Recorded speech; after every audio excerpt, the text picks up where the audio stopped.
What's up, my friends in film fandom, wherever you may be and however you may be watching? Thank you so much for giving us just a little bit of your time.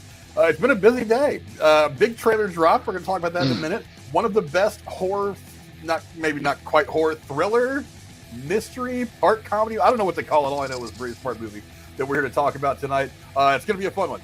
So buckle up, folks. The whole lot of stuff to talk about with my two amazing co-hosts, starting with my head of life mate, Jeremy. What's up, brother? I'm so glad we're not only going to talk about this movie, which, as me and Tex discussed in the chat, I think we're on a pretty good path, at least for the next month, of some really cool movies coming out. This being one of them. Yeah, this one was a lot of fun and very smart, the way they handled it. So, and I'm glad that I watched the trailer that we're about to talk about on a full screen instead of, my stupid little portrait mode of TikTok, where I was like, well, that looks, okay, that's Eddie Munson, that's a robot. I don't know. So I'm excited for this trailer because there is something that, you got me right at the end. I was like, ooh, we're doing it. We're fucking doing it. Excited. And of course, the shape of the Lone Star State, my man Tex. What's up, brother? This movie, not the Fantastic Four companion. It once again just proves that women refuse to be held accountable. None of this bad things would have happened if a woman would have just been accountable for her actions. But once again, this is the society we live in. But just another example. Are you one of those repeal the whatever amendment they gave? Repeal the 19th. I have signed. I have signed the petition. Put them back in the kitchen and get them out of the voting booth. But let's do this thing. I'm done. So.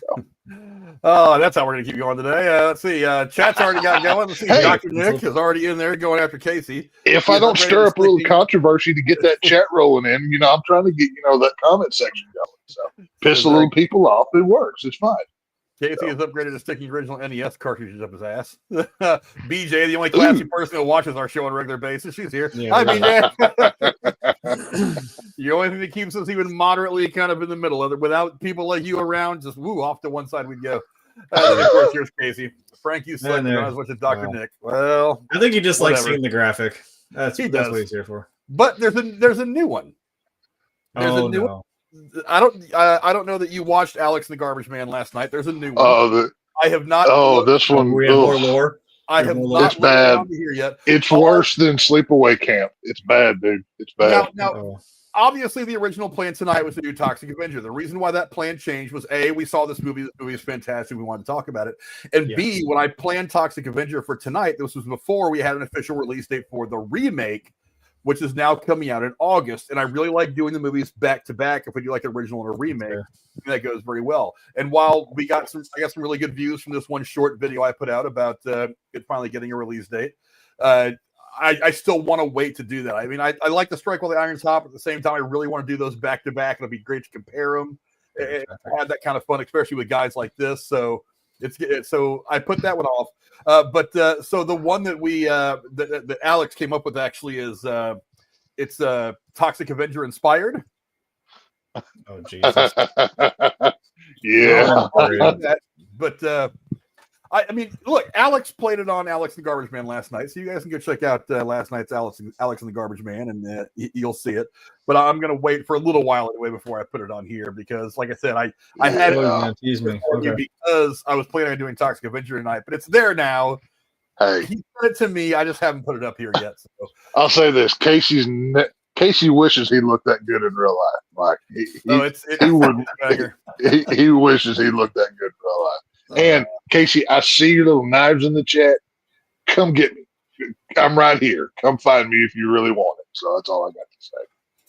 Goodness. And then of course he continues to put his foot in his mouth in the chat. Way to go, Casey. Way to go. Casey. You slander my mom's name like that. Casey, even you ain't that big. I'll come find you. You're a retard. I know you're a retard, but you're a retard. Remember, don't go there. he's only going to be around till June, and he's going to be kicking rocks. So he's he better get his shots in while he can. So it's fine. But I do want to go into something real quick before we get into the review. Obviously, the big trailer dropped this morning.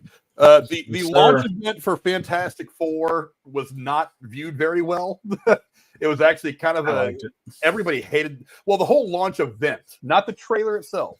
Oh, I was like, I like the trailer. The event that they did was stupid. It's been getting smashed online like crazy. I watched bits and pieces of it later on this afternoon when I had time, and I can understand why people hated it. The trailer itself, though, some people are kind of shitting on it, but I got to be honest, I thought it was good. Tex, give me some of your quick thoughts on the trailer real quick. Are you excited about Fantastic Four more so now than you were before the trailer dropped? Considering how Marvel has been since Endgame, I have little to no hope that we're getting anything good. They've all of that good credit and faith that I had was gone movies ago. Now that being said, I enjoyed the trailer. I like the look of the futuristic past kind of thing. I like that retro play kind of look. Mm-hmm. I love these suits are my favorite kind of design for the Fantastic Four because I like the white and the blue. Every other suit's been blue and black or of some different variety. The white kind of makes it brighter, more offset, and it show up well. The futuristic look, the cars, the Baxter building look good. Vanessa Kirby looks freaking fantastic. My God, she just smoked shows. That looked all good. Ben Grimm as the Thing. I liked how he looked like I can't remember who the comic book artist is, but he looks right out of the comic book. He looks great. Mm-hmm. Now, that said, Pedro Pascal, he's supposed to be the smartest man in the Marvel Universe. We're supposed to believe this crap. Go back and do Last of Us and pretend to be in Mandalorian or whatever. Don't really need him as Mr. Fantastic. Not excited for the female Silver Surfer, even though she was in one comic book. I know, I've done my research. Don't care. Don't at me with your Marvel woke garbage because we all know that's coming. But overall, I'm looking forward to it slightly. But like I said, Marvel Disney gets zero anything ahead of time for me. So we'll see what it looks like when it comes out. So. I don't know. Jeremy, what you've seen the trailer, what do you think? So, yeah, I agree with what Tex said about the Thing. That's the first thing I noticed was it looks Alex more Ross accurate. is a comic book artist is what I was talking about, by the way. Yeah. It looks like it's more accurate to the comic, the look that he had, the style. Excuse me. And I do like the suits. It looks a little more a little closer. Like I said, this is a little more like comic accurate. I like that blue and white. It really pops. Yeah. And I agree. I guess again for a third time, I agree with him. Like I like that future retro look because I mean, looks cool. If you could look about, right here on my desk, I have a Fallout placemat now. I'm like, yeah, I like the future retro look. Obviously, being a Fallout fan, like, why are there like nuclear powered, sleek looking cars? But it's 1963. I was like, quit asking questions. It's just a cool looking thing. Shut up. But the thing that got me was that particular little shaped shadow that was looming over the city. And I was like, holy, no way. And then you just see the corner of his head. I'm like, holy shit, we're doing Galactus. And I've been saying this. Go back and watch our other videos, by the way. Every time I've said it, I'm like, I want to see Galactus, and I hope we do it right. And I hope we do it, period. And if we're doing it, oh my good Lord. But my thing that I took a step back with was I was like, well, wait a minute. We apparently it's like we announced this and then just kind of fucked off and never talked about it again. With RDJ as Dr. Doom. I was like, well, Dr. Doom and the Fantastic Four are kind of like, like this. So is that tied in somehow? Because if you have something like Galactus and then even Dr. Doom, those are some pretty big global like threats in their own right. So that feels a little crowded. I don't know still what this Dr. Doom thing is about with he looks a lot he's the dude playing the dude looks like another dude. That Iron Man guy who's now Dr. Doom. So I don't know. I'm excited for that. So if we do that right, at least, I mean, you get some points back from me because I'm kind of a Tex. I'm just kind of like, Well, I hope we do something right for what credit has Marvel earned? Like how many times have they failed since Endgame for anybody to be excited? Like at some point when you have to learn. Like I know Frank always says, "In Feige we trust." I gave that trust a long time ago. I mean, I don't know. They're going to have to say that I'm going to prove me wrong. That I'm going to agree with Casey, but it's like, yeah, but how many times have we done the Fantastic Four? Now, to be fair, that was Fox, not Marvel, but hey, I don't think the first Fantastic Four movie was bad. I liked the first one. I thought it was good. I didn't give the 2015 one the fucking time of day because I was like, this looks awful. What are we doing? Like, the first half of the movie wasn't bad. The second half of the movie is where it really falls apart. But you know, I love the look of the trailer. I don't mind the costumes. I like the retro futuristic stuff aesthetic from the original comic books. That's great for the story they're trying to tell. Look, this trailer, it works on every level that it needed to work. It gives us an introduction to the world. It gives us an introduction to the character. We know nothing about the story other than Galactus is going to be in it, which is kind of badass. They gave us a couple of quick images that get our excitement up a little bit. I'll disagree with what Tech says about that we don't get excited over Marvel movies anymore. The problem is we get really, really excited and they don't deliver. That's the problem. It's like, so and they'll give us something like Shang-Chi, which is a great movie. They start out phase 4 with WandaVision, which is fantastic. And then they come out with a couple of duds because the creativity of the MCU has faltered. Because under Chapek, they were just like, I want to make 10 movies a year. That's $10 billion we're going to make. Not if they're crappy. So you got to make money back, man. Yeah, you got to take time to craft them and to make sure they're good. So I'm all about getting less Marvel stuff every year and making sure it's better. Here's my one big problem with this trailer. I got to be honest. I am not big on Pedro Pascal in the role. I was really hoping this. I was hoping this was going to change. Look, Johnny Storm, I'm okay. Quinn, I love Quinn. I love Quinn. Yeah, sure, because it's Eddie Munson. Haha, he's on fire. Especially after we saw him in the Quiet Day One. I was like, that's really good acting. So I'm ready for him to do it. And then of course in Gladiator 2, I'm ready to see him just do it. Just let that guy go. Give him all the movies. Let's go. Vanessa Kirby, I'm a big fan of. I have been for a long time. She played Princess Margaret in the first couple seasons of The Crown. I love her. Ebon Moss-Baccarat, who I don't know if you guys watched The Bear or not. I got a real big giggle when that scene where he's tasting the sauce. He was, I'm just going to put a little bit of garlic in here because I think that was kind of a subtle little nod to his character in The Bear, which I think is a fantastic show. Well, but like I said, as far as he goes, it's a good thing because technically the guy that plays the Thing, he was in Punisher season 2. Luckily, he died so he can move on to play somebody else in the MCU. But it just works out now. You're not gonna know it's him. but yeah, I'm okay with the look of it. I don't know what the story is really going to be yet. Obviously, they're going to be doing more of a origin story. No, it's not going to be a big origin story. It's going to be kind of like Spider-Man and stuff like that. We're coming into the movie. They're already the Fantastic Four. We might see some flashbacks, some things that kind of help put their point of view as characters in perspective. But we're not going to see them become Fantastic Four, which is fine by me. We're getting to the point where it's like, we need something, Pedro Pascal. We need a great actor, Pedro Pascal. And I'm like, no, you need a character that really fits the role. And look, I'm one of those people that desperately wanted John Krasinski for this role. And I did too. I don't think there is a role that an actor was more perfectly crafted by the Lord himself to play. I really don't. Especially after seeing him in that quick cameo in Doctor Strange: The Multiverse of Madness, I was like, "This is why we want him." I know they were saying like we're going to give him a taste because we probably aren't going to cast him for the role. I'm like, that cameo proved why he's perfect. Now I wanted them to cast his wife Emily Blunt as well as Sue Storm. I think that would have been great. I was okay with her not being cast, but I mean I have to watch the movie to see, but I'm still not sold on Pedro Pascal.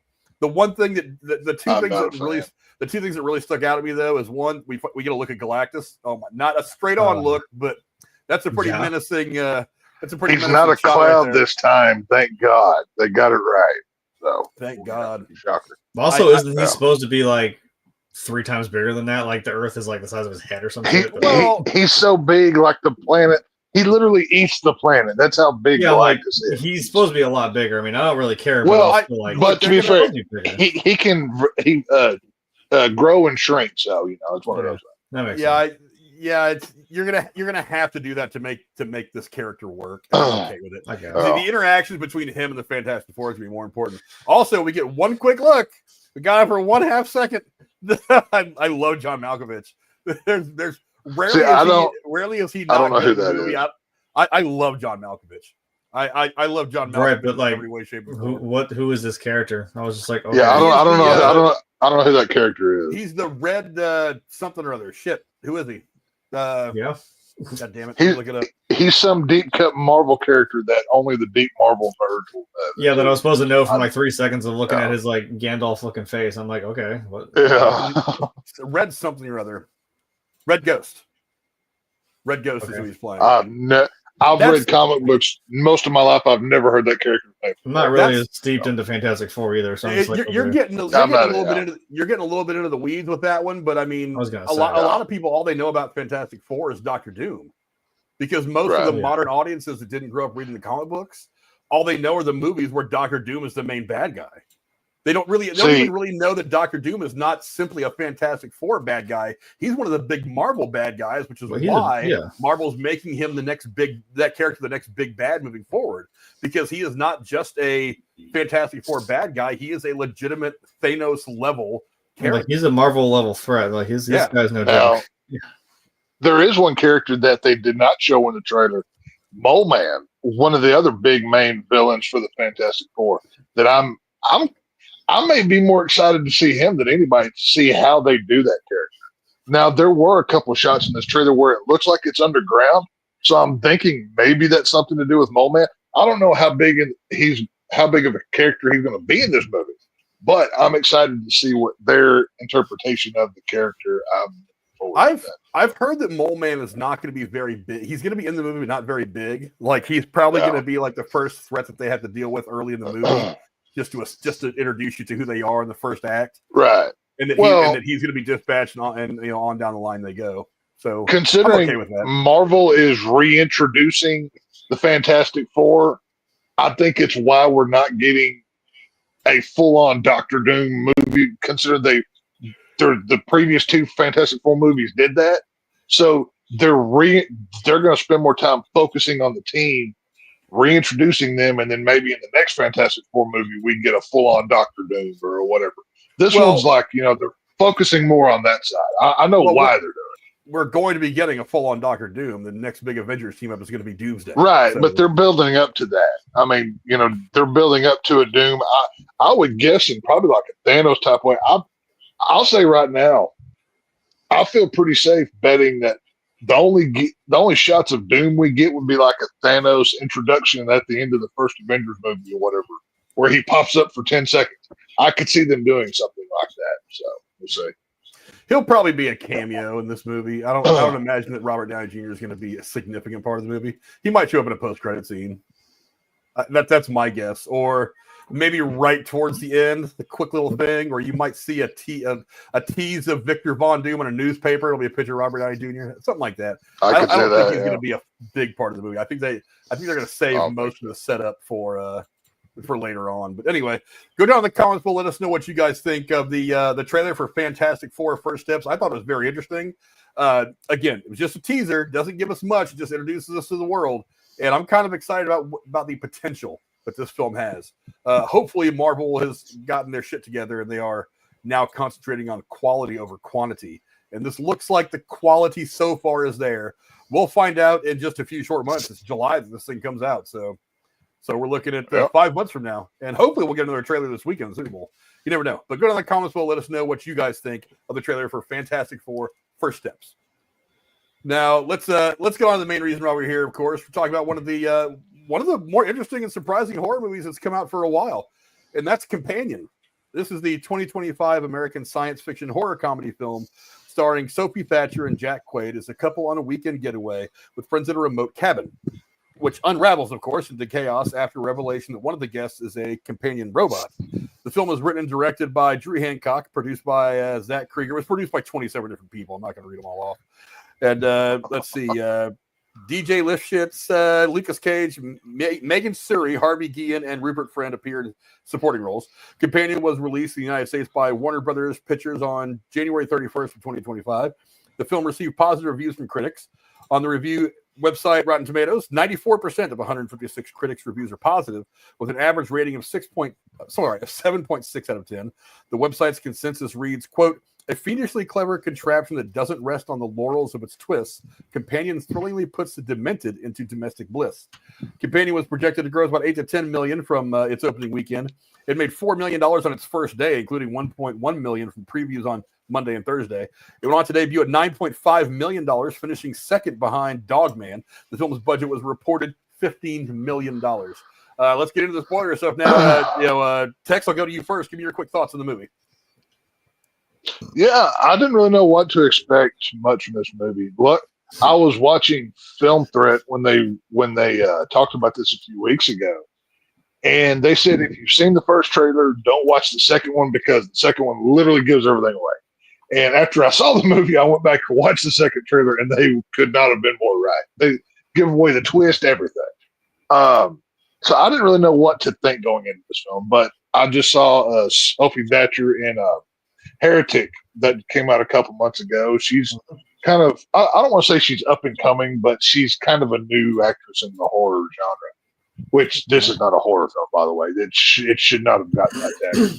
But yeah, this was fun. It was a kind of a mix of, I kind of compared it like the cabin in the woods trope mixed with Terminator. That's kind of what this was. I don't know if y'all saw the newest Chucky movie where Mark Hamill voiced Chucky, but they kind of played a little bit similar with the AI technology and whatever. So it's a trope that gets used a lot. But yeah, this movie wasn't bad. It wasn't great. I don't know if it'll end up in my top 10 horror of the year, but I enjoyed it. It was a fun watch. Jeremy, give me some of your quick thoughts on the film. I thought this one was a lot of fun. It does something that we've talked about with horror movies past and present, is when you do ones that are more in the present day, you have to acknowledge the fact that like technology is a thing, and certain technology, especially ones that you're laying out for your groundwork of this movie, has to make sense, and you have to like address the fact that there are cell phones. And I know they went into some remote cabin in the middle of nowhere, but you have like a super intelligent sex robot, so you still have to address that in the smart car thing. So like that's still something that you have to address, which they do, and they do very well. There's some pretty, it's almost kind of funny, but there's moments of like again using the technology in a way that's really is addressing the fact that this is a real thing. And there was something that plot wise that I kind of, the more I thought about it, I'm like, this kind of relies on just like coincidence that just kind of happened for them, because I'm not sure what else they were, how else they planned to get away with their little scheme. But again, it was still a fun ride, an enjoyable movie nonetheless. So I don't really, in terms of the trailers, like Tex said, I'm like, the first trailer told you absolutely dick all about the movie, and I was like, yeah. Okay, so is this like some Bonnie and Clyde shit? Is this like some twisted like relationship? And I was kind of like, okay, I'm into it. This seems like fun. I don't know why she's letting her hand catch on fucking fire and she's just staring at it. It's like, right. This is weird. Okay, I was in, and honestly, I didn't get mad that I was like, I saw the more recent trailer and it finally told you like, oh yeah, she's a sex robot. She killed somebody. I was like, oh, I'm still fucking in. That sounds awesome. This sounds like fun. So yeah, you didn't lose me. I was still set from the beginning. So. Yeah, you had Tex at Sex Robot. He was sold on it at that point. Sure. How much? Let me know. We'll figure something out. Yeah, there's some things about this I want to talk about. One of the best things about this movie is it was kind of cerebral. I mean, as much as I like the visuals of the slasher horror genre stuff, sometimes I want something. I want something a little different. I'm with Tex. I don't think this is so much a horror movie as much as it is a thriller. It's not. Like Silence of the Lambs. Not. Silence of the Lambs is a thriller. They keep calling it a horror movie, but it's got one horror scene. Yeah, but I'm okay with that because it's an awesome movie. I had told you guys in our Twitter room that it was kind of a spiritual sequel to Ex Machina. Like this was the next logical step from the events of that movie. That this AI person that was created in Ex Machina, that kind of thing would eventually would eventually become this. That made as I just jam my fucking things out here, but yeah, that's what I thought, that that was kind of it was a great spiritual sequel, and as I was watching the movie, I was thinking that, and I was like, this makes perfect sense. It's awesome. That would be a great double feature to watch these two movies together. It was smart. It was kind of awesome. I only really have one or two little gripes, and they're not enough to ruin the movie. They're just things that I noticed as I was watching it, and I kind of cringed a bit here and there. But for the most part, it's got it's got a little bit of humor. The bad guys they kind of become bad guys over the course of this thing, even though they're kind of bad guys to jump. But I mean, but you still kind of want to sympathize with them a little bit right up till the end. The third act got really exciting. There was a lot of shit going around. It was kind of part techie, part horror, part or not horror, but part techie, part blood and guts, not necessarily horror. But yeah, I thought it was a really fun movie that I'll see it again when it's streaming. I mean, I'm probably not going to get a chance to go to the theater, but I'll sit and watch this movie again just for fun. I even told my girlfriend, I was just like, this might be a movie you like. She doesn't really like blood and guts, but she likes Silence of the Lambs. So I'm like, this might be a movie that you're into because it doesn't show blood and spit and ass and intestines everywhere like Terrifier. I was like, it's actually a different movie than that. I thought it was very well put together, and more importantly, for a first-time director, and let's go into that real quick. Let's talk about Drew Hancock. He hasn't done a whole lot. This is his first big directing gig, but man, it wasn't bad at all. Jeremy, give me some of your thoughts on the job that Drew Hancock did with this film, and are you familiar with any of his other stuff that he's done? Well, I mean, if he's a first-time director, no. If this is where we're jumping off from, I mean, damn, that's a hell of a way to start. Like, I know we talk. I mean, I could say Spielberg, and you're like, yeah, that little movie he made called Jaws. I mean, yeah, what a hell of a fucking movie, right? To start with. This was a pretty well done movie. I wouldn't say it's necessarily I guess it's kind of contained, right? They're in this cabin up in the woods or mountains, wherever the hell they're at, and it does have kind of a fun pace to it. And like Frank said, it does kind of start picking up and getting a little more insane, getting into the third act. And I was having a fun time with okay, so where's this going? What's this? In the lore and the groundwork that's laid out for this movie, I was just like, this is kind of fun. Like I said, I think we're on a good path here with some fun movies again. And I was like, this is just like, yeah, sure, we're gonna have a sex robot who got modded and she killed somebody, and then it just goes off the fucking rails. I'm like, yeah, that sounds like fun. And then we're just gonna twist it. Oh yeah, hey, this other guy who's been there the whole time, he's also a robot. I'm like, huh? What? Sure. And then he plays a hand in it too. Return. I guess, yeah. So, yeah, it's a fun concept, and it played by its rules, and yeah, it's fun. So that's a wild concept to start with. So I'm kind of excited. This is what the guy's going to deliver for us as a director. I mean, I'm excited for more. No, Tex, what do you think about the job that Drew Hancock did in this film? Yeah, I'll look this guy up. I've never seen any of his previous work. Like, he did a Tenacious D music video, and that's about the only thing I recognize. That's about it. So whatever. Nice. As far as this film goes, I had two big issues with this, and one he's more responsible for than the other. There was some pacing issues with this film for me. There's a lot of talky between just they didn't space out the action stuff very well, and I mean, there's not much of it. Like, one guy gets shot in the stomach, there's a stabbing. Like, there's not a lot of horror, there's not a lot of action. So to call this a horror film, I think, is why I have a problem with it. I mean, he did fine. Visually, it looked good.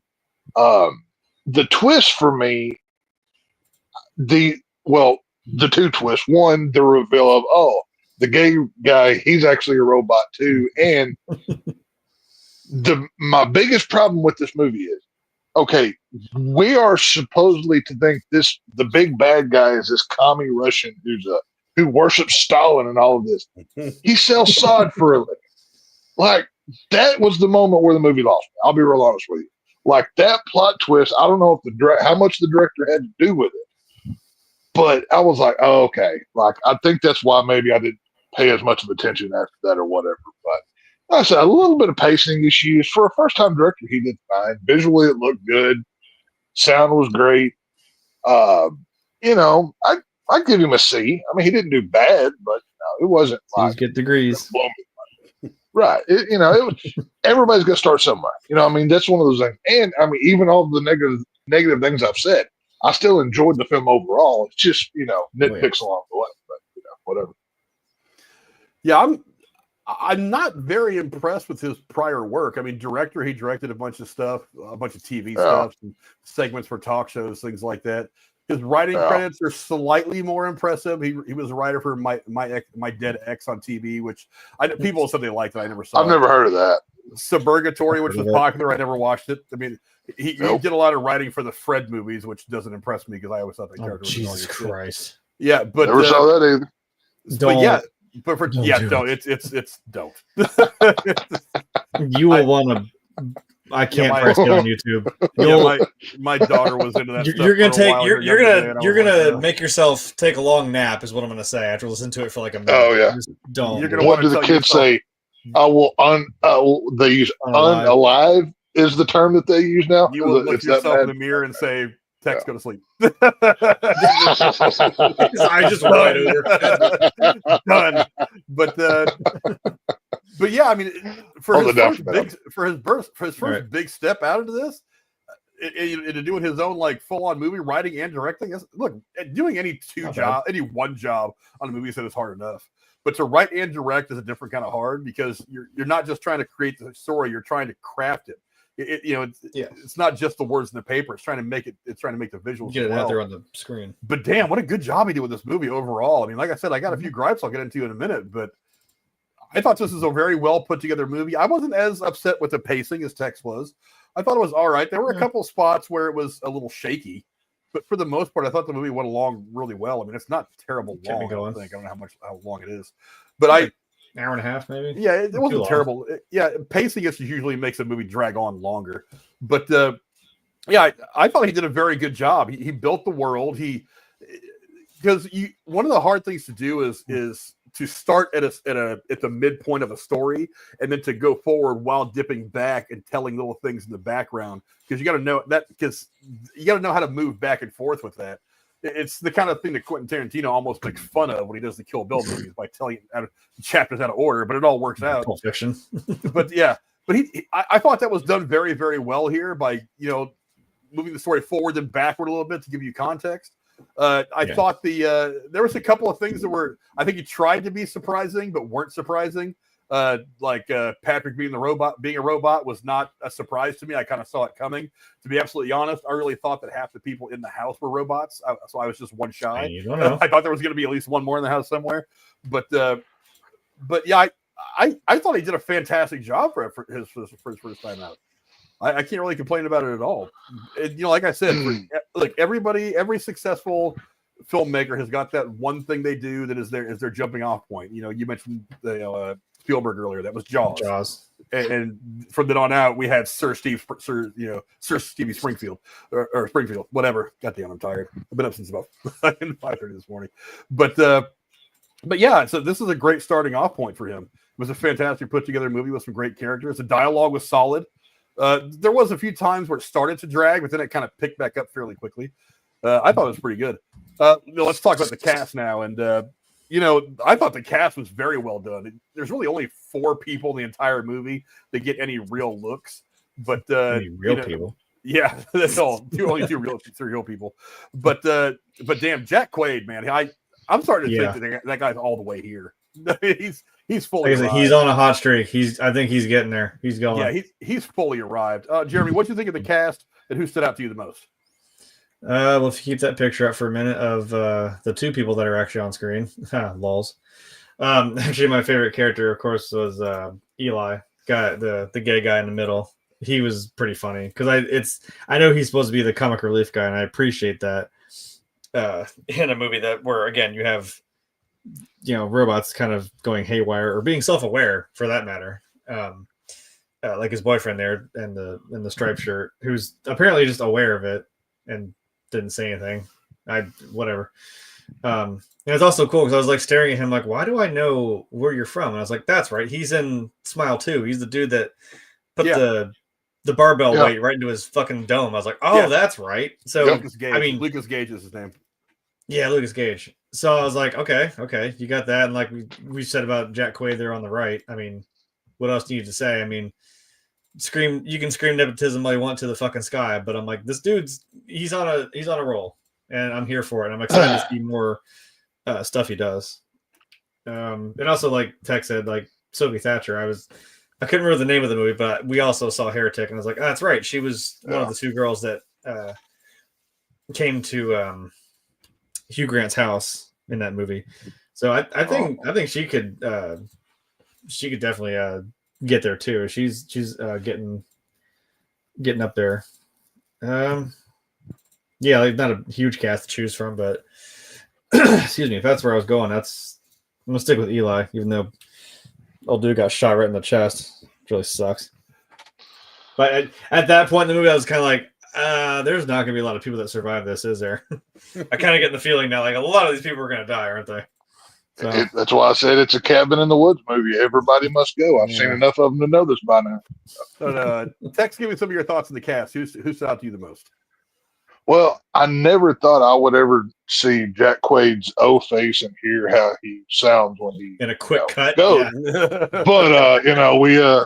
But he did give us that, so I guess thank you for your service, whatever. I don't know. But surprisingly enough, my favorite role from this whole film was the ambulance driver guy, the guy with the big beard. Sid, Matt. His name was Matt McCarthy. He's not in this movie long, but he shows up to the house after everything has gone bad. Jack Quaid thinks he's going to get away with it. Jack Quaid, he spends like 5 minutes explaining what happened. He's like, "Oh yeah, we'll just take her back to the CPU unit, blah blah blah, do whatever." And then he's like, "Yeah, once we process all of the stuff," and he's like, "Oh, but she's shot in the head," and he goes, "Oh no, well, it's actually everything's down here in the stomach area." And then you see Jack Quaid's face kind of go south, and he knows the second they get to the ambulance, whatever, he's like, "Yeah, that guy's screwed." And they drop. He was bullshitting him the whole time. He kept the straight face, played it like it was just, "Oh, no worries, this thing happens all the time." Like, yeah, this guy's screwed. He's done. Whatever. Mm-hmm. For that 5 minutes, Matt McCarthy. I mean, I had to look this guy up. I've never seen him before, but he brought it home for me.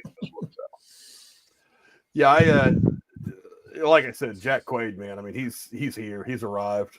Oh yeah, he's got the boys. He was actually in the previews on that Novocaine movie too.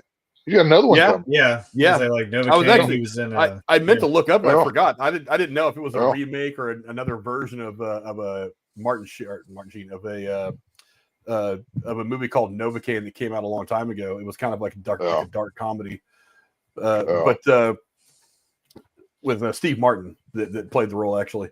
But yeah, I mean, between the boys, this other stuff that he's had over the course of the last couple of years, Scream.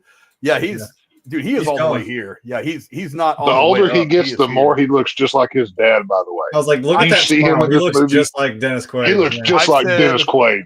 I said the same thing. That's his dad's smile all the way. Oh yeah. But he is fantastic in this movie. At this point, I'm starting to wonder like if there's anything that he can't do. I mean, 'cause obviously the boys, very fun, kind of fantastical, off the reservation crazy. But I mean, this is more of the thriller / horror, whatever, murderous vibe. But I've seen him in a couple of music videos. He was in a music video for a Creedence Clearwater Revival song that they had done a modern video for, where he's even good in that. And I'm like, he's got camera presence just like his parents. I mean, he is just so damn good. I'll tell you who I wasn't impressed with. I was annoyed with about 5 minutes in the movie was this chick. Oh, I hated her. I absolutely hated her. Cat was horrible. I think she's supposed to be annoying. Well, I probably that was probably her role in the whole thing. No, she hates everybody. But I was just like, God, nothing against the actress, nothing against Megan Suri, I think is her name. Nothing against her. Yeah. But the character was just kind of a little much. I don't know if it was written to be a little much or if she just acted to be a little much, or if she was directed to be a little much. No, I think it was in the story because she tells Jack Quaid about this rich guy that she knows that's into some shady stuff, and we can get some money out of it. That's fine, but her character's fucking annoying. Oh yeah, no, I'm not saying she's not. She was very annoying. Well, whenever she died, I was very happy. But it's just like they set this whole movie up. There's a heavy dose of feminism in this movie, and they played up as Jack Quaid's if he didn't do what he did, no. If Kat hadn't put him up to it, none of this would have happened. But nobody points that out. So just want to throw that out there. She should have said something. She was even like, "Well, you just assumed he was a fucking like Russian mob guy." And see, that's why didn't that's you say the thing that women do right there. Well, you should have known what I was mad about. Well, why don't you just tell me what you're mad about, honey? It's the pretty that simple. Why don't you communicate with me instead of hoping that I think gestures? That was one of the points where I'm like, wait, so this could have probably been avoided, but okay, right? I don't know. I have another issue with like the plot, not a big issue, but I'm just kind of like, what is the critical drinker says? Wow, that was lucky. Like. Well, okay. How do you make $12 million selling sod? Who are you selling this to? The Dallas Cowboys for their stadium? Like, my Lord, that's. Do you know how expensive sod is? Yes, I do. That's what I'm saying. It's crazy that I don't that for that to be the plot for. If you're selling sod, well, why wouldn't you instead of saying, "Oh, I've got my fingers in multiple things," or trying to be cute and funny? Just say, I sell sod. I'm a millionaire. I do what I want. Because to me, the way I read it is that he wants to act like a badass. He wants people to think that he's more than the guy. You own a lake. You already are. You don't have to prove anything. He doesn't know anybody but this fucking chick, though. He doesn't know any other people. So all she really cares about is that he's throwing money at her, and occasionally they bump uglies. These other people that are showing up, he has to show off for them. So he's like, I can't just tell these people I sell sod. I got to tell them that I'm Russian mafia and that Vladimir Putin's my cousin and shit like that. He can't just be. I just walk around with $100 bills hanging out of my pockets, and that's all. That's all you need to prove. Just walk around and get money. It's fine. He wants people to think there's a mystery behind him, not that he's just a guy who sells sod. I guess because that's boring, but the thought of him selling guns to Russian mobsters, that's exciting. But let's also real quick before we move on from the cast, I cannot understate Lukas Gage in this movie. I liked him in Smile 2. I thought he was pretty good, and I was kind of sad that we didn't get a little more of him. You get plenty of him in this movie. You got like 4 minutes of him. He is good in this movie. He is like the entire second half of the movie. He is one of the most menacing things. He's like a fucking T-1000, just straight face. That's all I was to say. After Jack Quaid reprograms him and he becomes like the T-1000, he instantly becomes like the biggest threat in this movie. After being kind of a softy fucking pussy for the first half of the movie, he's all of a sudden like the most dangerous person in this entire situation. And I thought he played it very, very well. Yeah. Somebody should take that scene where he's walking up in the cop, where he's walking up to the cop, and add the Terminator. Add the Terminator music. He did wear the cop uniform. You're right. Well, this is what I'm saying. Like, just take that scene prior to him getting the uniform, and just put the Terminator music, but over it or whatever, AI or whatever. It'd be great. It's perfect. They realize the cop's missing, and the chief calls him up, and it's just fucking Robert Patrick on the phone. Like, what a weirdo. Yeah, that'd been great. We can talk about some comparisons to the Terminator later, but let's go on to the plot now. Obviously, it is ultimately kind of I don't want to say a heist movie, but I mean they're there to rob the guy. There's a lot more layers to it than that. But Jeremy, what do you think of the plot of the film? Did it work for you, or is there anything you would have changed? The plot works. There were, as I've mentioned a few times, there's some things that I was kind of confused on. There were some questions that I had that kind of didn't make sense. But I mean, if the convenience of something happening or the coincidence, that all of a sudden she had a knife in her pocket and she stabs dude in the neck, I was like, okay, I guess we got to get there. That's the plot. That. So that was kind of, excuse me. The only thing that I was kind of confused about was I know that she went out to the beach, right? And there was, what was his name? Sergey? because of course he has like a Sergey, Sergey, yeah. And he comes out there with her. Meanwhile, Jack Quaid is in the bedroom trying to put the mod into his phone or the tablet, whatever, to control her. And I'm like, okay, I know your plan was to kill this guy and take his money, but I'm like, but how did you like plan to do that? Like, how did you just know that she was going to go out there? And I know you even complained like, oh, I had to plant the knife in her pocket. You know how hard that was? I'm like, well, whatever. How did he know that Sergey was going to get hands? What if Sergey did nothing? I'm like, I know that's part of the plot that I'm like, yeah, Sergey's kind of a piece of shit. That's like, that feminism part sneaking in. When this is all going down on the beach, he actually says this girl, I forget her name because she's not important like her character. Kat, yeah. He even said Kat said it's okay. Well, I thought he said like, well, this is what you're built for. It was like it was so he knows. Yeah, so it was like it was set up for them to go down to the end up at the beach together and have this little liaison. I'm like, well, it's just convenient that like that happened and you were still going to pin it on Iris because she's not a person. I'm like, so how'd you know that he was going to go down there and get handsy with her and you knew to put the knife in her pocket? And then I'm like, that just seems a little contrived that like you just knew that was going to happen conveniently for her to do that while you switched off her safeguards so that she could do that. I'm like, no, it was all organized by Jack Quaid and Kat. Well, so okay, then that's my next point. Is I'm like, okay, so remember, like I said, when down there with this all going on, he said Kat said this is okay. So Kat looks at him and says that girl's going to come down there. You can go ahead and play around, fool around there all you want.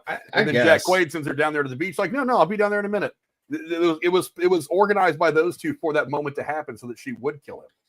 So, but then my next point is, I'm like, okay, maybe some of these things I don't need to know, but I'm like, okay, but what's the motivation here? Why exactly are you doing this and what for? Because the only thing we get is like Iris basically just tearing into Jack Quaid saying that, basically he's just a pathetic dude. I'm like, right, but so why does he need all this money? Or why does Kat need all this money, I guess? I'm like, okay. And then, because I'm also wondering, like, so you even told her, okay, well, she's just a rental. I'm like, right, but I don't care what universe this is in. How much does that shit cost? I'm like, I know that can't be fucking cheap. But I'm still maybe confused. He makes like, money. He's got basically a self-driving. Apparently not. He's going to kill some fucking dirt farmer for $12 million. Hey, rich people can be greedy too. I guess. I mean, like, maybe I don't know. Like I said, I don't need every, backstory on every tree branch, but I'm like, I'm still kind of confused as to what the reason we're doing this for. Now, again, it's just a minor, like, okay, whatever. But it got the plot going. And again, it's that it just flies out the fucking handle. And goes into this whole, like I said, where pretty much no one's gonna walk away from this living. But like I said, there were some fun parts of like her trying to steal the car, which was hilarious, and then changing the pitch of her voice to match his Jack Quaid's because it's only his voice that can activate the car while he's like trying to bust in the window. I'm like, that's pretty funny. That's kind of clever, honestly. Now that she's got the intelligence, which I didn't know if that was gonna be like how we had with Lukas Gage, where it was just like instant and he was all of a sudden just stone cold. I was like, she flipped her thing all the way, her intelligence to 100, and then she was just like, I don't know if she did to take a second to process it because she was like, okay, so what do I do? I'm like, don't you know? I mean, aren't you just supposed to be super intelligent now? I mean, maybe for us, like she runs through the scenarios like, okay, if I go home, and there's that hilarious picture of him holding the gun to her face, like, hey, welcome home, bam, shoots her right in the door, which was kind of funny. That just surprise. She's going through the scenarios like, oh, maybe the best idea is to like just try to get back to the car. So whatever. And then I think using Lukas Gage's character like to kind of combat it again. It's like there was some intelligence behind this plan, but it's like even though like what Tech said, like dude, at the end it was just the whole time you're like, oh no, this guy's totally screwed. That's it. It was kind of a fun movie, and I don't know if they're making sequels or anything because it's not really an end credits, but there was something kind of there where she runs off with the money in the car at the end, and she's just gonna raw dog her just like robot arm out in the open. I was like, okay, you do you, man. I mean, Terminated. It was like, You're right. No, she should have looked at that girl and just like gave her a thumbs up and then drove off. I don't know. No, it was a fun movie, and I enjoyed the plot. Like I said, there were some things where I was kind of like questioning, like, okay, why? But also, how did you know that was going to happen? sure, Sergey, I guess, is kind of a piece of shit, but I don't know. But by that point where they're trying to take the money and leave, it's like it didn't really seem like they. Kat even said like she didn't want to seem like she wanted to do this. And I'm like, why are you backing out now? It's too late. Like you're ready to kill the dude. So I don't know. I don't know. Tex, what do you think? Did the plot of the movie work for you? Or is there anything you would have changed? Well, the more we talk about it, the more I have issues with the plot. Actually, sorry. Okay, I'm saying, what you think about Ruined it? it for him, Jay. Oh no, I had no, a fun it's not. time, but then there was things where I was like, I told Frank before I had to go see this movie again because I kind of forgot the middle part. It didn't engage me for whatever reason. So, okay, two big plot points I'll bring out. Number one, we obviously know Kat was the mastermind behind all of this. So why was she nasty to Sophie Thatcher's character from the beginning? Well, whenever they're sitting there on the couch, why is she talking negatively to her? If she knows that she's going to use her, even though she's a programmable robot, why make that character choice for only to flip to have her do this thing later on? Number two, because she's a hateful bitch. Right, but this is too much plot getting in the way of the story. This is what I'm trying, presenting to the court here. Secondly, do we need Sergey to try to physically assault Sophie Thatcher in order for her to do that? Why not, when they first show up and they're in the kitchen cooking and opening wine bottles, Jack Quaid goes, beep, boop, beep, pulls out his phone, and she pulls a pocket knife out and hack right in the neck, and it's done. Like, I know it has. I know they did it for story purposes in the movie. Maybe they didn't want it in the house. Maybe just get it out in the lake and just like get it away from. Okay, but I don't know. To me, this was too much plot getting in the way of a story. And with this being a first time director, maybe he wanted to go overboard with it a little bit. I can understand that. That makes sense to me. Like I said, I don't dislike this movie. It's not a bad film. It's just I think it's a little bit convoluted and trying to be more than it is. I think that was my biggest problem with it. So yeah, there's quite a bit I would change within this plot. Number one, it's not a horror film. It's a heist film that we're killing, as Jeremy said, we're killing a dirt farmer with the guy that's already rich who can afford a self-driving Tesla with a sex robot. So that's he's also obviously true. Like, wait, you can afford like a fucking self-driving smart car and to rent this sex robot. But like, he says I'm only renting her. So still, what? Like what? I don't know. There's so, like I said, the more I think about this, the more holes I'm poking in this cheese. I probably need to stop thinking about it. But, maybe she could have. I thought maybe she would say something about like when she was just railing into him, calling him pathetic. Like maybe she would have dropped like because she knows everything about him. Like would have dropped like the reason why. Like that's why you're. Now I will say that scene where she's chewing him out and where she tells him that he has a smaller than average penis size. That was hilarious. That made me laugh both times I saw it. That was absolutely hilarious.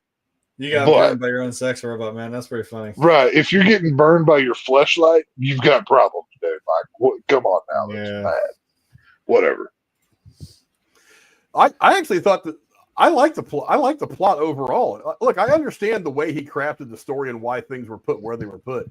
You don't just want to have her like you don't walk in, stab like, movies over, and stab in the movie. Yeah, for one, the movie's over. For two, you got to remember the gay guy and his sex robot were not there because they were part of it initially. They were there because they were intended to be witnesses. Witnesses, yeah. So if she just which would only make more sense to my point. That wouldn't look right. The fact that they have this interaction at the beach. At lakeside, that's something that makes more sense for and then the witnesses come in and say, oh yeah, well, blah blah blah. That makes more sense. Yeah. So yeah. But then again, for one, you need the story to build. You need the story to build the story. Yeah. And you're trying to lay the groundwork of the characters. People, there's no real movie after that. So yeah. But then again, if you wanted witnesses, what better way than not have the two of them off by themselves down on the beach, but everybody witnesses and the gay guys literally see it happen. You literally have eyewitnesses, not just what your robot saw. Which is also probably one of the reasons why she didn't flat explicitly tell people that he was a sod farmer. Oh, he must be some Russian mobster. She's like, yeah. That works out of course, better they're when he alluding. attacks that girl and she has to kill him. Remember, Iris. Well, his name is. So maybe they wanted to make it make sense because if they caught all the footage that Iris saw, it would maybe make more sense that that's the way she saw it and that's the way it was. That's the other thing that makes it make sense. That's true. I'm like, maybe because she does record everything, that's maybe why you wanted to have it. Well, to be honest though, I don't think anybody knew that till the end of the movie.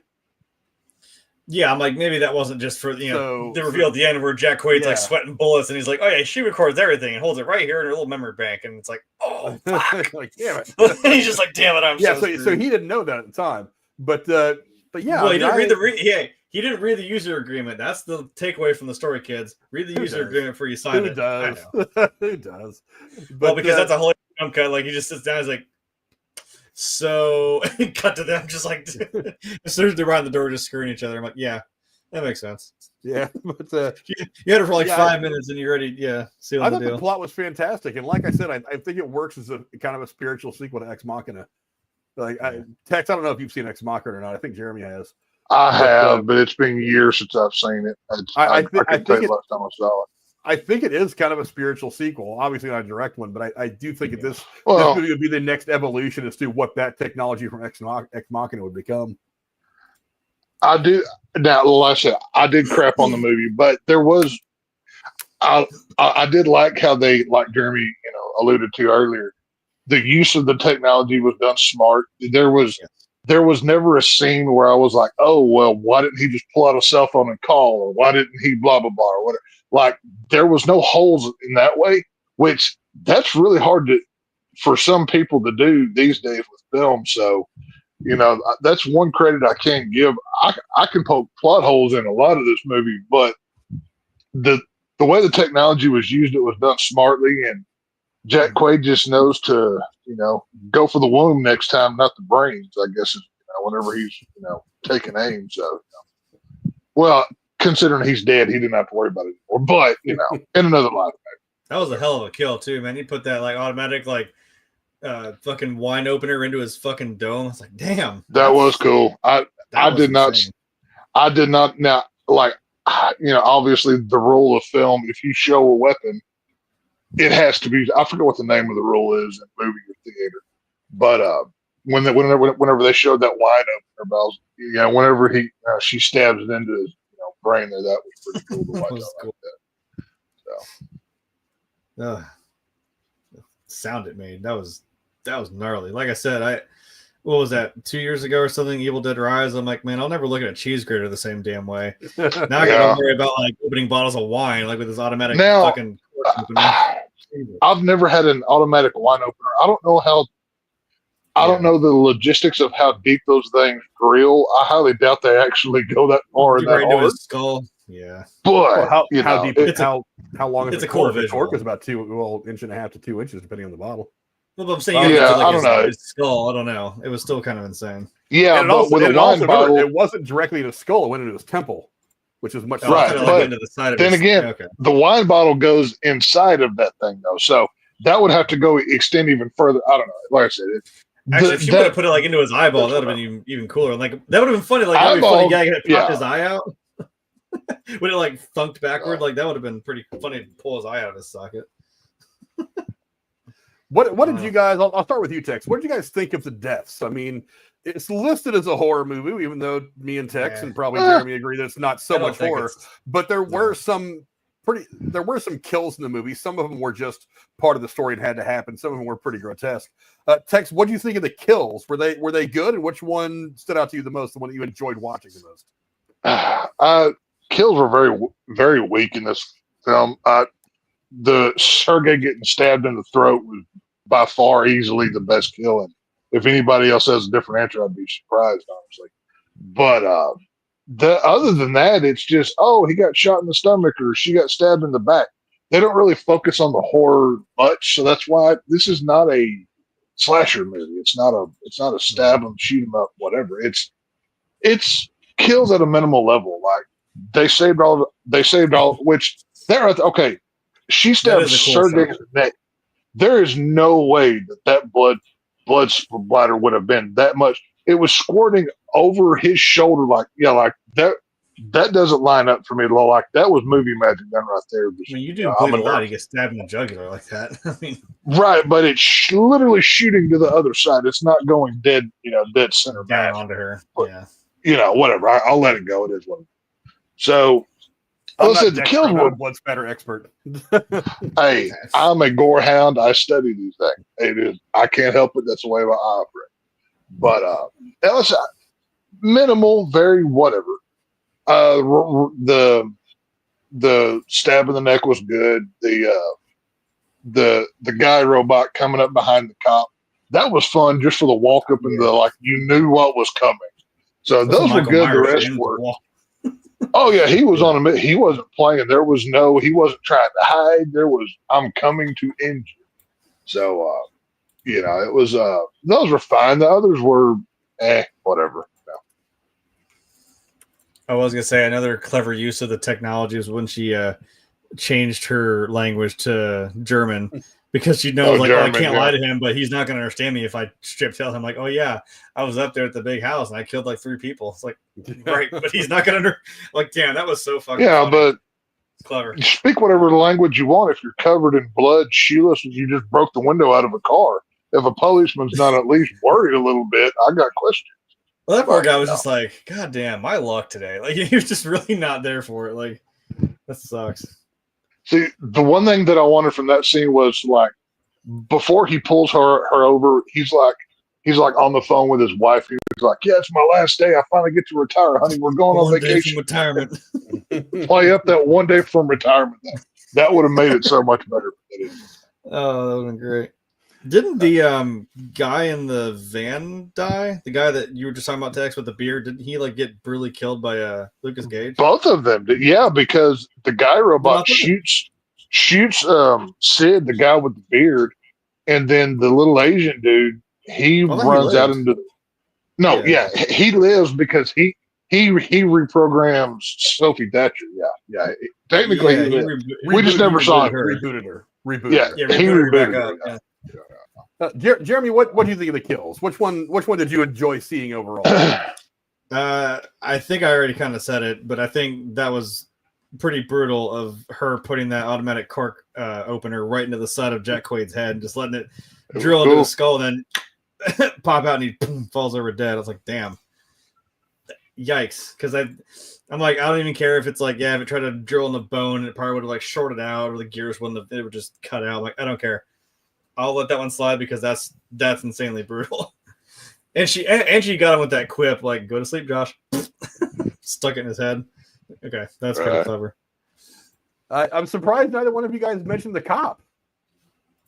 Mentioned the cop. You didn't get to necessarily see it the way that I would like to have seen it. I would like for that to have been the one kill in this movie that was straight up a horror movie kill.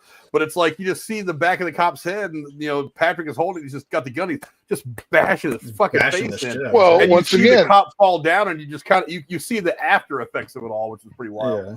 But this is a show, don't tell that was the most horror, visceral, brutal death in the entire film. And that's one of the reasons why it stood out to me the most. I thought that was a well-deserved punishment for him. But it's the only other one that I kind of smirked at was when she got stabbed, the cat girl. I was like, good. Yeah. You're dying now. I was kind of okay, she's done. For the last hour, I'm so tired of you. But but that one was kind of so subtle and stuff. I do like the fact that her death was kind of understated. She just kind of laid down on the couch and I forget what she said. And just passed away. I was like, yeah. All right. Well, no, she sees something and then she says, she has a last word or something, and then you don't see. Well, I think you see her. She stabbed in the kidney or some shit, and then she just kind of bled out and died. Yeah, something like that. But so it wasn't really brutal. I just seeing her die because her character got on my damn nerves. It was it was brutal in the fact that he just tells Lukas Gage stop her. It's just no question. He gets up, stabs her. He's like, dude, what the hell? And he's like, well, I stopped her. I'm like, oh god. Maybe not like that, dude. You could have just grabbed her and sat her down or something like that. Tied her to a chair. I didn't say kill her. I just said just to let her leave. Jesus. Well, I guess he didn't let her leave. To be fair, I guess he really did do that. It was just so quick. That's why I was like, oh shit. You didn't turn that setting down a little bit. Yeah, you got your sex robot back. That was the point. You guys go down in the comments and let us know what you guys thought of the deaths. Was there one, if you've seen the movie, of course, is there one that stood out to you? I actually, one of the things that surprised me, and I kind of I was partially right as I was watching the movie, but I ended up not being entirely right, is as the realization came that Sophie Thatcher's character was a robot. I was looking around and I was like, I'm willing to bet that half these people here are robots. And I honestly thought that either Kat or Sergey were robots. For a minute, as I was trying to figure out what was going to come in the movie, I was like, I bet you Sergey's a robot. She's the one with all the money, and this is part of the playing out the fantasy. Like, she bought one of these stupid sex robots, and she making it out like he's this fucking Russian mobster or whatever, and something's going to happen. I did not immediately pick up on Patrick being a robot. I didn't either. It took a minute into the movie, and I was like, one of these guys is a robot. I didn't know if it was Patrick or if it was his boyfriend. But I was like, one of these guys, I honestly thought that of the 6 people there, 3 of them were robots. I just didn't know exactly which ones. But Patrick was one of them. Maybe that explains the unrealistic. Are we getting into a Blade Runner situation of who is and who isn't? Who's a Isn't that kind of what they are? Aren't they kind of replicants? Kind of, just mean same thing, but different.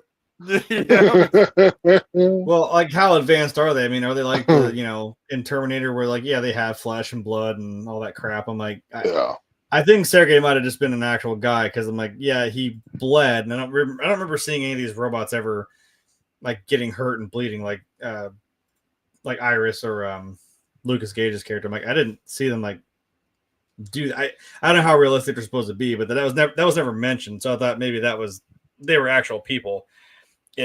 To put it in video game terms, I think in Fallout 4, that's the thing, is there are people that are indistinguishable as robots. They're synths. They just look full on human, but the only way you can tell is if you kill one.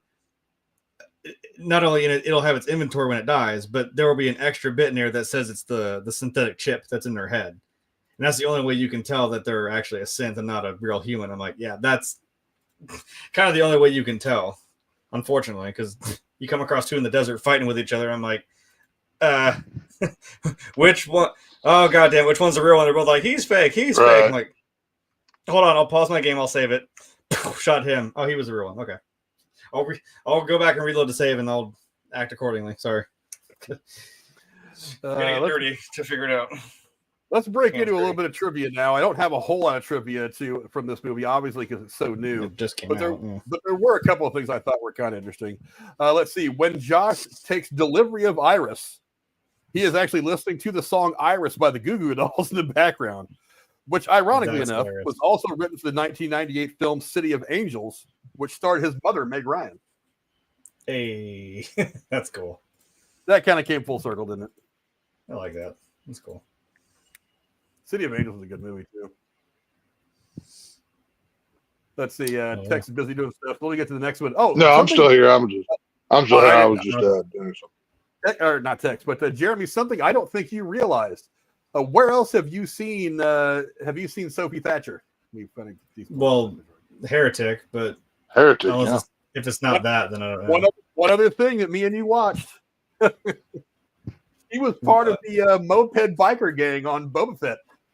Oh, really? That's kind of hilarious. Wasn't she the one that had the robotic arm? That's actually kind of funny. Then maybe I don't know. After we watched, I didn't watch Boba Fett. As soon as you see this, it's Tatooine. It's it's run down. It's sandy. It's decrepit. And then they have these sleek ass, spotless fucking Vespas of every color of the rainbow. I was like, what the fuck are we doing? What? So maybe it's because I checked out. I thought her character was cool, but they all look cool because they have they're part human, part cyborgs. I'm like, okay, this is cool, but what? I don't know. They didn't fit into that show at all. They would have fit into Skeleton Crew. Did you watch Skeleton Crew? No, because I gave up on. Look, no, Skeleton Crew is a lot of fun. I mean, it's not like the best Star Wars. The problem is, this is what we were talking about earlier. Prior shit has ruined any interest in it. And I'm like, okay, I'll wait till someone else watches. Yeah, I don't care about Star Wars anymore. I have heard that it's good, and it's it's unfortunate because other things of Star Wars before it has kind of ruined people's interest in it. I've heard that it's that good. Last season of Mandalorian that we covered was all the Star Wars I think I'll ever need. I'm done. I've said it 1,000 times. There's only 6 Star Wars movies that I ever care to talk or think about or watch again. So, thank you, Look, Disney. You ruined another thing. Well, I'm did still you miffed watch that the they first told me 2 that. seasons of Mandalorian? Yes, I'm good. Trust me, the first 2 seasons are absolutely. they were good. No, They were good. I've seen them. I'm just saying Disney broke me from liking new Star Wars, and I'm one of the millions, but I don't. Well, I that's just what I'm don't have saying it anymore. Is Disney told me that, remember all that EU stuff that you read into and you got really cool stories and comics and other canon things in this massive universe. Yeah, go fuck yourself. It didn't matter. I'm like, oh, okay. Yeah. I'll watch your new fucking movie. I'll give it a chance. And I was like, okay, this is okay. And then no, 8 and 9 happened. And then after that, I was like, like Frank said, Mandalorian season 1 and 2 were good. Boba Fett was Danny Trejo. That happened. But since then, I didn't watch Ahsoka. I didn't watch Bad Batch. I didn't watch Acolyte. I didn't watch Skeleton Crew. So I didn't watch Andor. I didn't watch any of these. Andor, I need to go try Andor again. I only got about 1 episode into it and I got pulled away. I've heard Andor is really good. I've heard a lot of people say Andor is awesome. Sure. Ahsoka, I liked Ahsoka. I thought it was good. I thought Ahsoka was pretty good. What the Acolyte? I got 2 episodes into that and I was like, I'm not quite feeling it. And then the 3rd episode came out and everybody was shitting on it for the whole whatever the hell was going on in that episode. And I was like, maybe I'll check it out later. And I just never went back. It's like, I just can't. It's okay. Already got canceled, all the mess around that. I was like, whatever. But yeah, I've heard that Andor is actually really good. As a matter of fact, they're doing the 2nd season of Andor, as far as I know. Yeah. Andor is the dark underside of the rebellion. Like it's not so squeaky like when Han, Luke, and Leia are going around and doing all the good stuff. It's the dirt. Well, it's kind of like what Rogue One was like. Yeah. It was like these people that have to do this, one job, and they're the these seedy people that are gonna have to get that shit done. I was like, I appreciated that about it. So yeah, I'll have to go back and watch and finish watching Andor. Like I said, I got 1 episode into it, and I just got busy and never went back. But you guys were talking about Terminator earlier. Patrick was actually named after Robert Patrick, who put the T-1000 in Terminator 2. I wondered. Oh, wow. And the cop uniform sells it.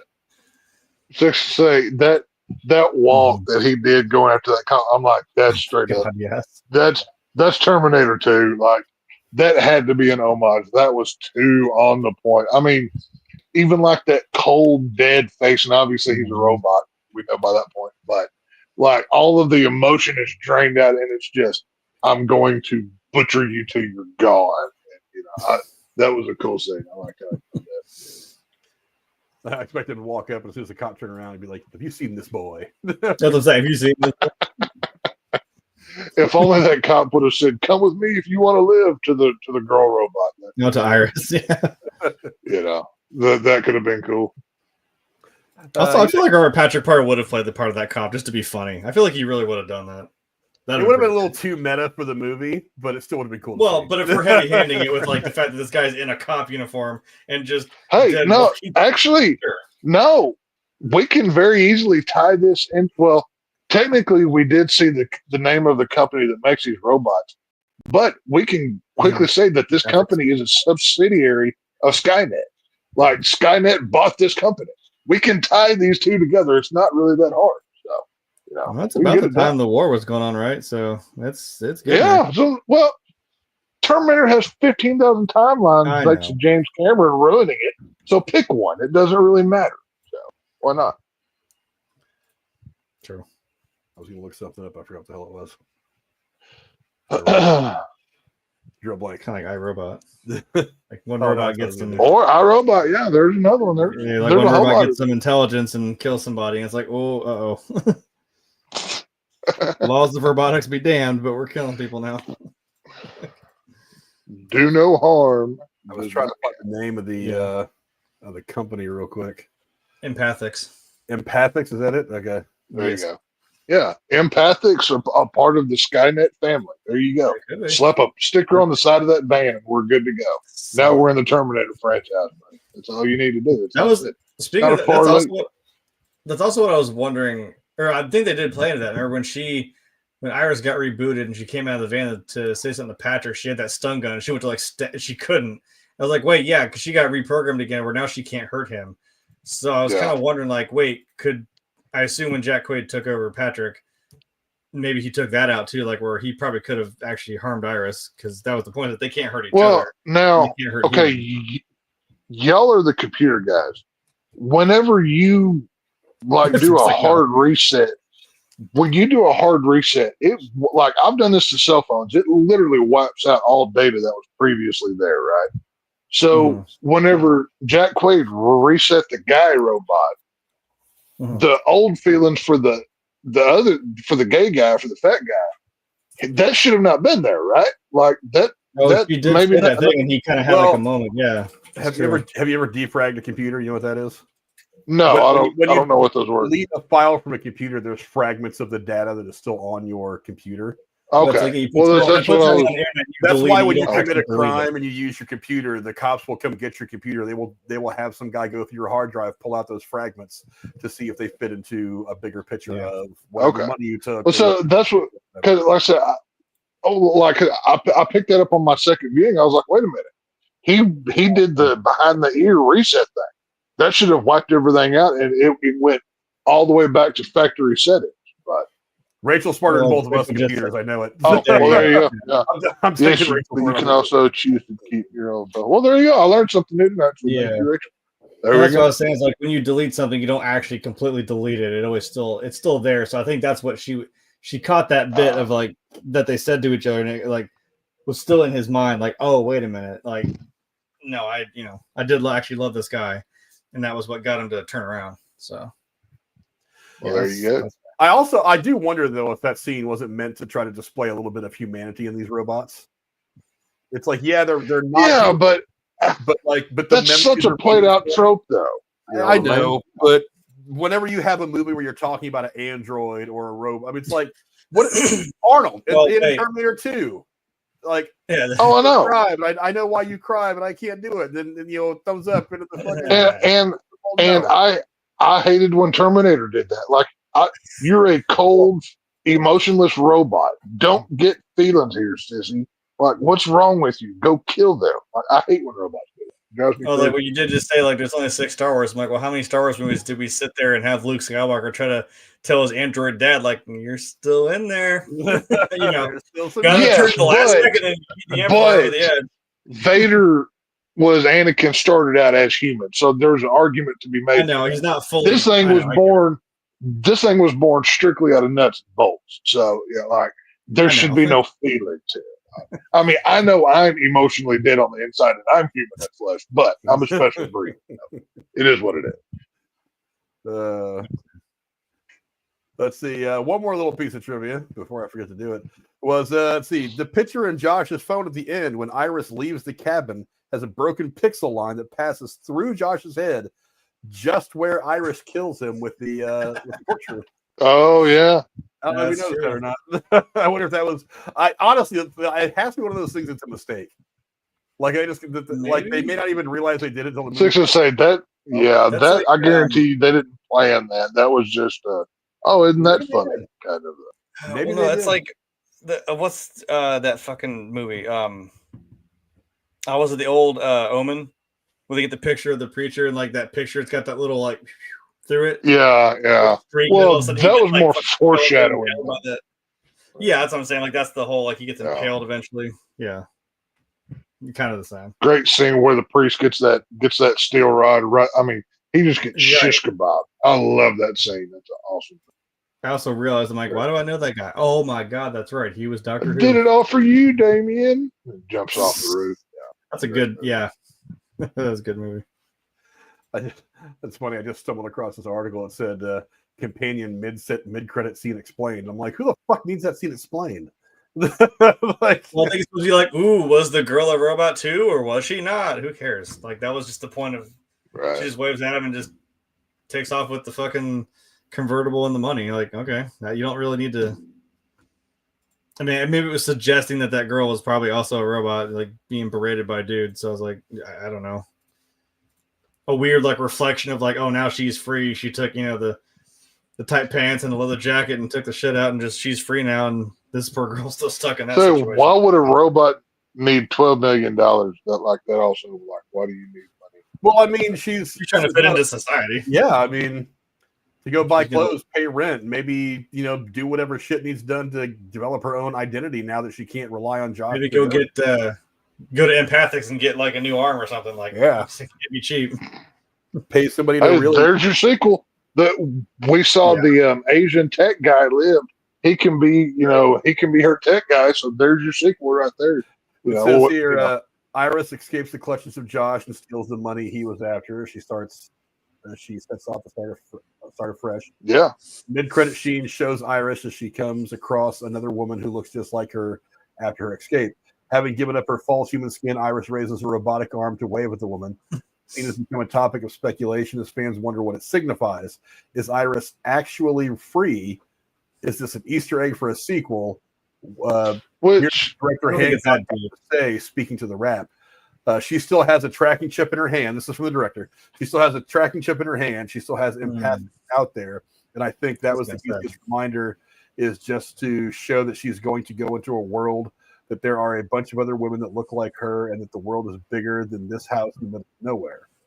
The credit scene does lay down a foundation for a potential sequel, which I don't know, maybe they will. Maybe they won't. But hang on a minute here, though. Doing after empathic, she becomes anyone's companion robot again.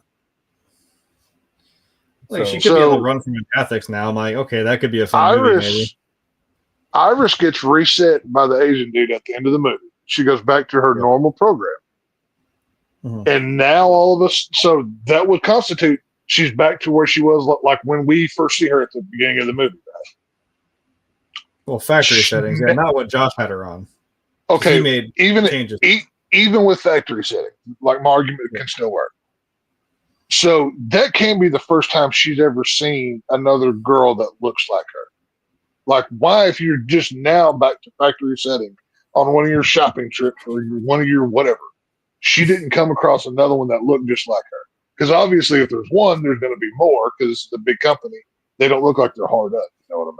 So that's another little plot hole. Like, why all of a sudden is she just now noticing why wouldn't she have noticed that before? Oh, I don't know. Here's something else in this article. The question is there going to be a sequel for Companion? So far, no. Drew Hancock has confirmed that Iris' story ends in the film and that as far as he's willing to take it. Speaking to the Hollywood Reporter, he said, quote, Warner Brothers wouldn't want me to write my sequel. The story of Companion, as far as I see it, this is the movie. As far as I want to take it, for sure. Also, it says here, another little piece of news that we could speculate about for a minute or two if you guys want. He is now already working on a reboot of Robert Rodriguez's 1998 sci-fi horror film, The Faculty. No, don't. No. I like that one's good. I like The Faculty. Don't mess with it. No. Boo. I disagree. I'm vetoing that. I'm vetoing his right to make that movie. Robert Rodriguez, Josh Hartnett, that was a great 90s era of horror film. I love that movie. I don't want this guy making The Faculty. I don't. No, I'm good. The whole alien thing, no, I'm good. Thank you. I'm iffy. I mean, look, he did a good job with this movie. So if he grows as a storyteller and a filmmaker, I mean, if he makes a film that's as good as the original, that's not bad. I can't knock it. I don't think so. I'm gonna. It's a no for me, but since when did Hollywood ever listen to text? So it's fine. I guess. He's like Randy on the fucking American Idol. Asking me a no for me, dog. Nobody ever listened to me, but it's cool. No, whatever. Fine, all good. Well, at least we know that we'll probably be reviewing the original Faculty and the new one. You might right. We might end up doing that now. Hey, I'm all down. I was like, ooh, we should review that. Then I'm like, well, they got a fucking remake coming out. I'm all down for reviewing The Faculty. That's a fun film to watch. I mean, now when you do watch that film, you will be wondering why Josh Hartnett just for some reason can't brush his hair. But that's a question for another day. Let me go look at this real quick. Remake. In January of 2025, was just a month ago, it was reported that a script for the remake was in works by Companion writer-director Drew Hancock. Rodriguez produced. That's not bad. Along with Okay. Miramax Okay. and If he's in it, Borderlight Pictures. If Robert Rodriguez is involved, and now he could just be one of those, I'm involved just enough to, put his name on collect a paycheck.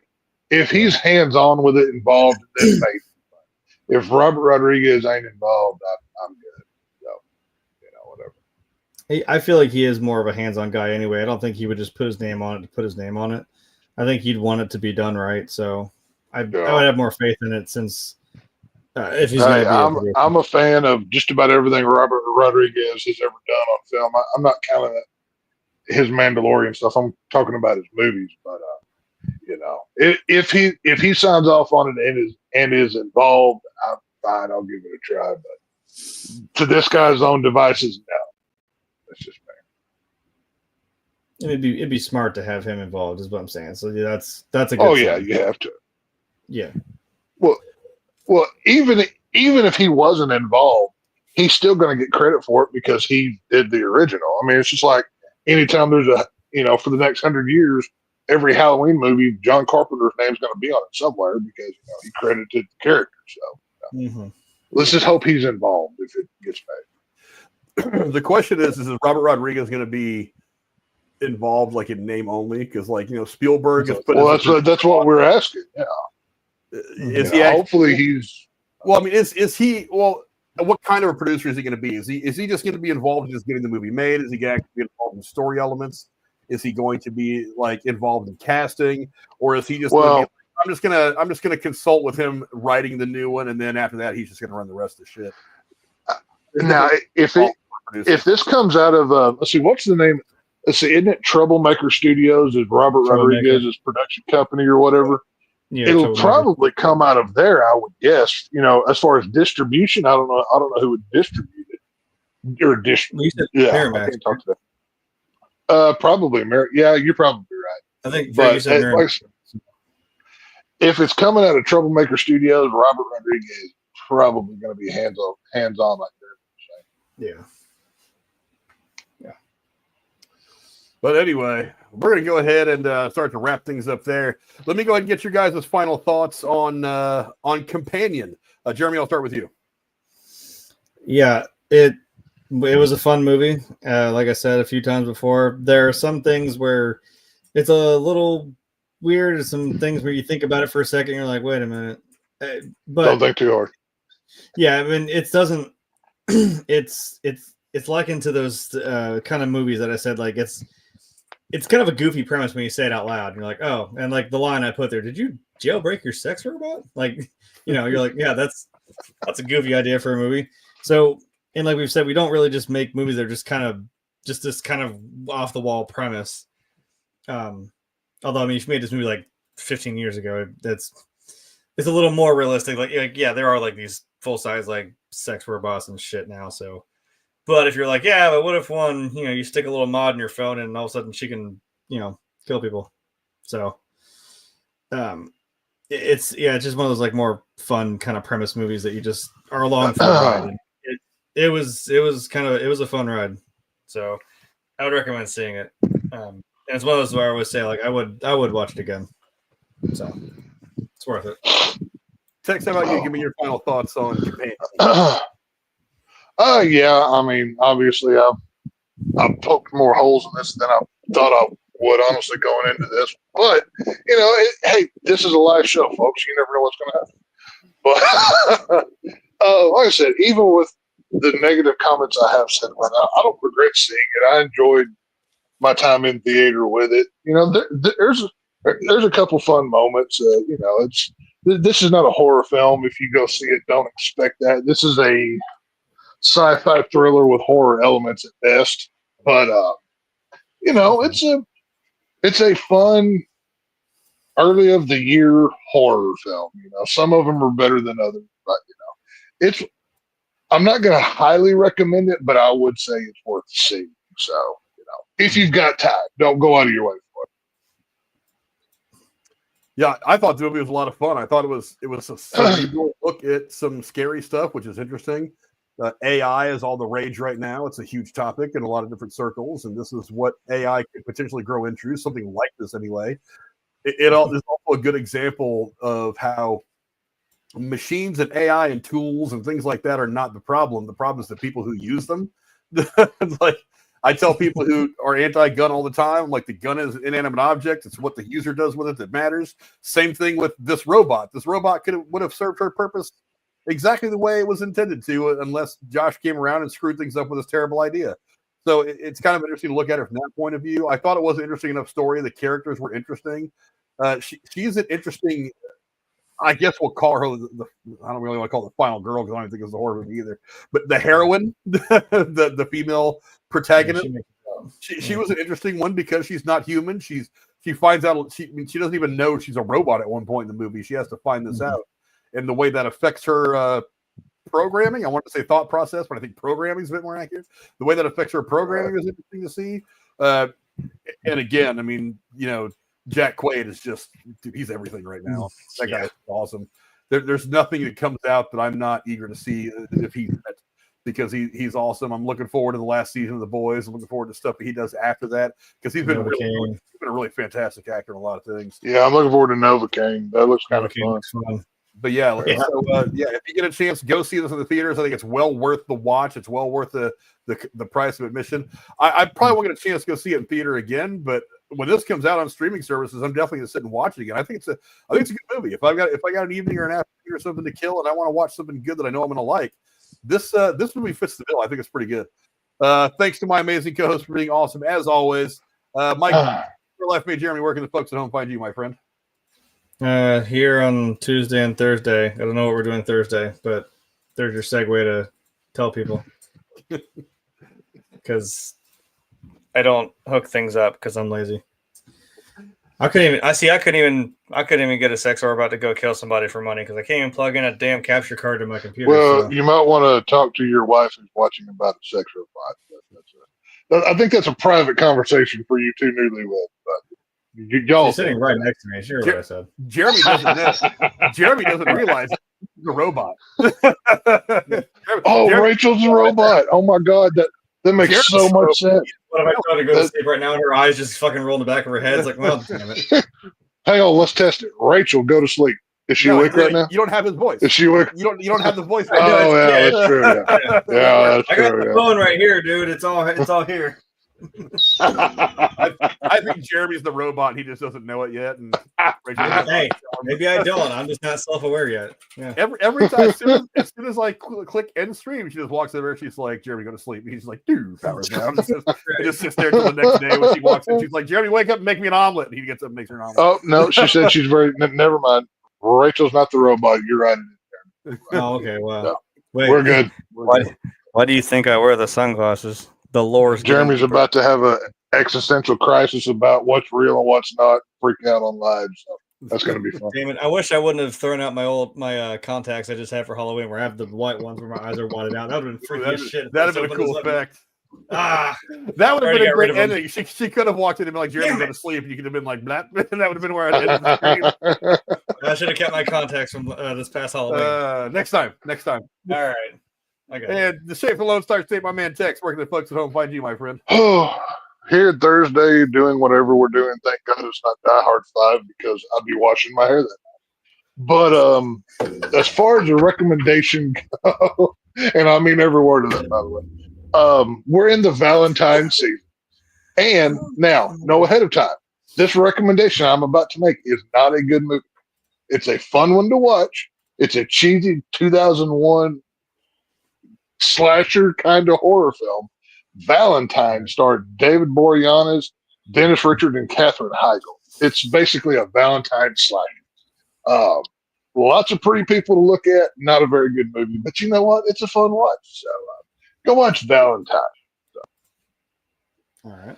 As for me, you will find me back here with the crew on Thursday. We're going to be reviewing The Adam Project, which I thought about switching out because Ryan Reynolds is not getting good press right now. But didn't we already do that though? The Adam Project? No, we haven't done The Adam Project. I remember watching never heard of a this year before. or so ago. Yeah, I remember watching it. I'll look, but I don't think we did.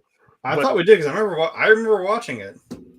I don't remember watching this or reviewing. So. If we did, then we'll do something else. But that's the plan right now is the Adam Project. Like I said, I thought about switching it out because Ryan Reynolds is he's not getting the best press right now. I don't talk about that story. Hey, we could just re-review Deadpool and Wolverine again if you want to do Ryan Reynolds. Maybe the whole idea would be to avoid Ryan Reynolds as a whole because there's some stuff in the press about him right now. But I don't know if we did do it before, and I will find out if I accidentally double booked a movie. Then maybe we'll just re-review something anyway. Because there's a couple of re-reviews we have to do. Some stuff from early on in the channel that were like hour and something long reviews have been cut down to like 15 minutes by YouTube. I don't know why, but I definitely want to have some full length reviews with these guys about a couple of movies now that we have a good established crew here, and I want to go back and do things. But yeah, we went back here Thursday doing something. No, hey, we did. I'm looking at it right now. We did really. The Hearth Truth streamed 2 years ago. The Adam Project review, Ms. Marvel trailer, and R.I.P. William Hurt. We didn't do like a full review. We did it was part of a show, but whatever. We'll it was like a whole hour. I remember us doing that. We'll figure something out. But yeah, and also I may debut the new Casey is Raw little video snippet that Alex from Alex the Garbage Man did for us. I don't know. I might. I really want to save it because we were really planning on doing Toxic Avenger tonight, but I don't think I'll be able to sit on it for that long. Yeah. It's just too good. And again, if you watched Alex and the Garbage Man last night, you'll know what it looks like already because you played it. But we will see you guys back here doing something on Thursday. I don't know what quite yet, but it's going to be awesome no matter what it is. Thanks to my amazing co-host for coming in here and kicking ass as always. Thanks for watching. Don't forget to share the movie. All around, put us out there. YouTube does us absolutely no favors. So put us out there both here, Rumble, Twitter. That's where we go live. Go spread the word for us. We appreciate you guys very much. Till next time. Adios. I've got my sex bot plan to make me a sandwich after you finish. I don't know about y'all, but I have a really good. Yeah, I'm sure you could easily program her to do that. Yeah. Do you have Do you have a sex goat? No, I couldn't have goats. Is one of them a sex goat? I couldn't afford that model. I think Casey has about 3 of those though in that video game collection. I think he he really likes them. I wouldn't. And now, folks, it's time to say goodnight. We sincerely appreciate your patronage and hope we've succeeded in bringing you an enjoyable evening of entertainment. Please drive home carefully and come back again soon. Good night.